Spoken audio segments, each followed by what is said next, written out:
Zipilika Jesu nithatha lelithuba emini kuLwesihlanu lweGood Friday uLwesihlanu olumisiwe ngababusi ukuthi ngaleli langa siyome esikhaleni silimise sithi uNkulunkulu wethu sake safelwe esiphambanweni sizo celebrate lana ukufa kwenkosi yethu Jesu akafi namuhla uJesu kodwa nje siyakhumbula ukuthi empilweni zethu sake safelwa ngothembekile sake safelwa ukuthi ezonweni zethu zonke ebesinazo ngoba umuntu ulungisiswa ngokukholwa sizo celebrate ukuthi noma ababusi bekumisile ilanga kodwa uNkulunkulu yena usasekhona usaseyinkosi nomsindisi sizothi noma ilanga limile usathane veza izifo empilweni zethu kodwa siya acknowledge ukuthi safela.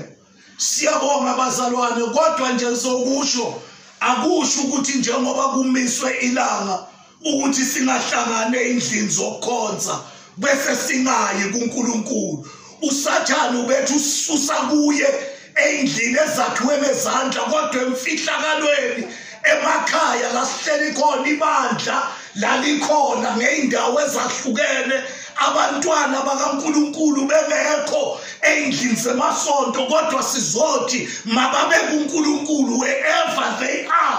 Sona sethembile ukuthi uNkulunkulu wethu uthi angeke abashiye yilo uNkulunkulu owake wabonakala kuJesu qobo kukhuphukela ungathi kunzima ezwini lesine wezwakala uKristu ezwakala ushiwa uNkulunkulu kanti uNkulunkulu akamshiyanga kodwa yena uzwa sengathi uyamshiya ngenxa yobuhlungu nebandla kabuhle izwe lakithi eNingizimu Afrika lingezwa sesifu lishiwe uNkulunkulu kanti uNkulunkulu lo ukhona is still controlling impilweni zethu angeke sibhubhe ngecorona angeke izwe liphele kodwa nje kungokwesikhashana okubiza ukuthi thina sibuyele khoneni siyothi Jehova wamisa uJesu wathi yena unokuphila usibekele bona kuze kuchichime sizawuya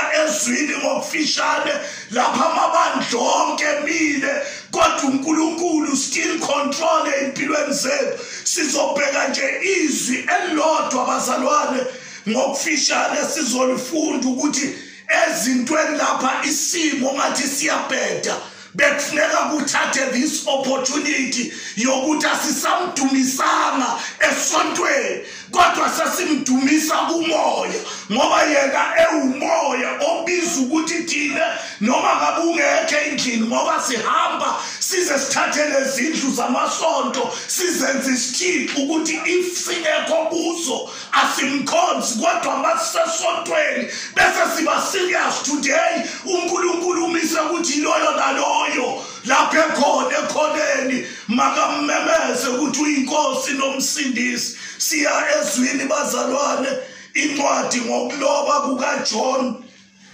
kwivangeli sizolifunda nje bazalwane singajaha ukuthi umhlaba wonke uzwe ukuthi noma ngabe izinto seyibheda kodwa ukhona uNkulunkulu wethu othi yena uNkulunkulu ngezikhathi zonke. Incwadi ngokuloba kukaJohn 4 sizofunda nje iverse elilodwa unumber 23 John 4 verse 23 lithi kodwa isikhathi siyeza sesikhona namanje isikhathi siyeza sesikhona namanje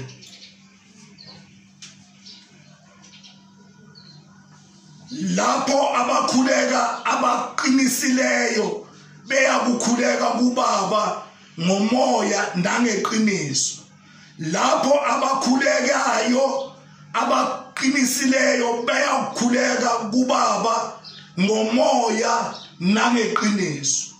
Amen bazalwane.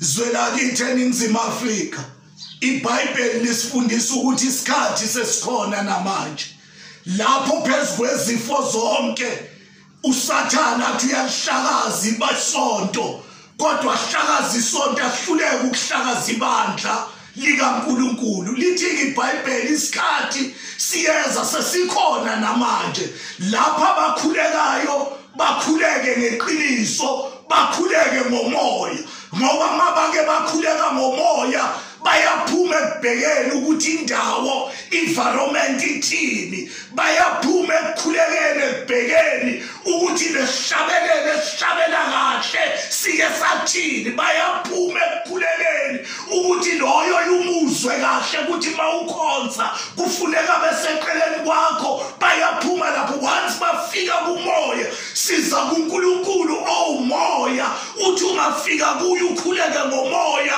abese yena uyabuzwa lapho uSathane ebheke enyameni ukuthi icorona izobulala imizimba yethu, siphume enyameni kodwa singene kumoya sikhuleke kuye ngomoya, ngoba yena umoya. uSathane asibheke phansi acabange ukuthi sishiwe uNkulunkulu, kanti sizwa sengathi uyashiya.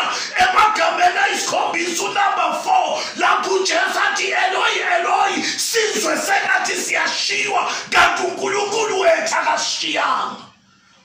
Nizothi nje bandla lethu la nikhona bukani uNkulunkulu kakhulu nangalesikhathi lapho sekuphele khona kathi umhlabeleli wenqikile uyokwenza njani uma lo muntu onqike kuyefa. Ake sikhonze uNkulunkulu singasanqikanga ebantwini, singasanqikanga ekhwayeni, singasanqikanga ey'ntweni ey'thile zesonto, kodwa sesibuka ibandla likaNkulunkulu.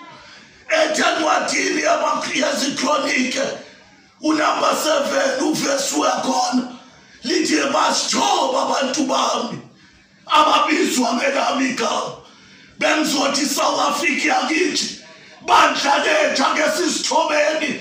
Uthi yena masike sasithoba abantu bami kuyahluka igeneral abantu zikaNkulunkulu, but once you born again ubizwa ngegama.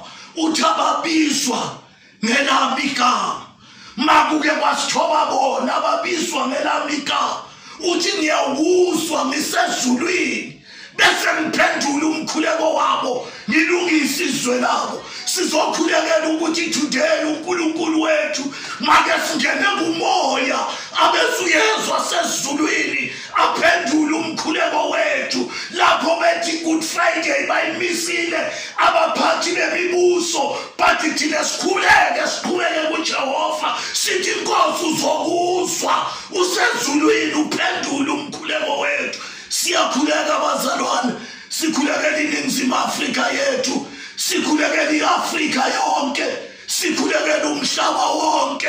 Sithi masingasithoba uNkulunkulu wethu uzokuzwa asezulwini aphendule umkhuleko. Masike sasithoba sikulezwe sikulo, uthi yena uzokuzwa umkhuleko wethu ngenxa yokuyithoba aphendule.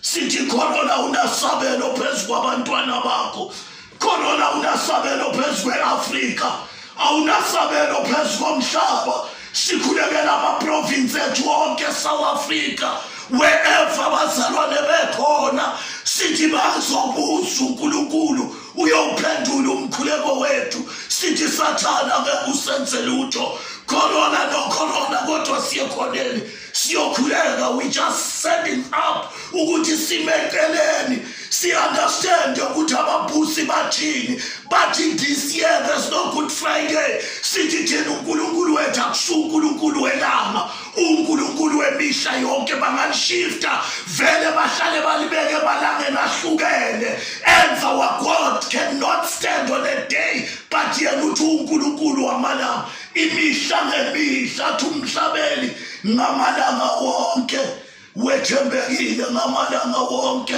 wethembekile, ngezikhathi zonke wethembekile. Sithi akukho yedwa esizolahlekelwa nguye ngenxa yecorona, akukhona yedwa oyobhubha endleleni. Sizokhulekela odokotela bethu eNingizimu Afrika, sizokhulekela abaphathi bezwe lethu ukuthi uNkulunkulu akabaphe ukuhlakanipha, athi uqala ngokuhlakanipha kuwesaba yena. Sizothi izwe lethu akelesaba uNkulunkulu, so that ezimpini zethu singazilwi kodwa yena silweni. Nkulunkulu abusise lokukhuluma. Baba wethu noyise wenkosi yethu Jesu Kristu, ngikhuluma lamazwi Nkosi yami enhliziyweni, nkulunkulu wokuthulela imele lapho kumisa into zonke.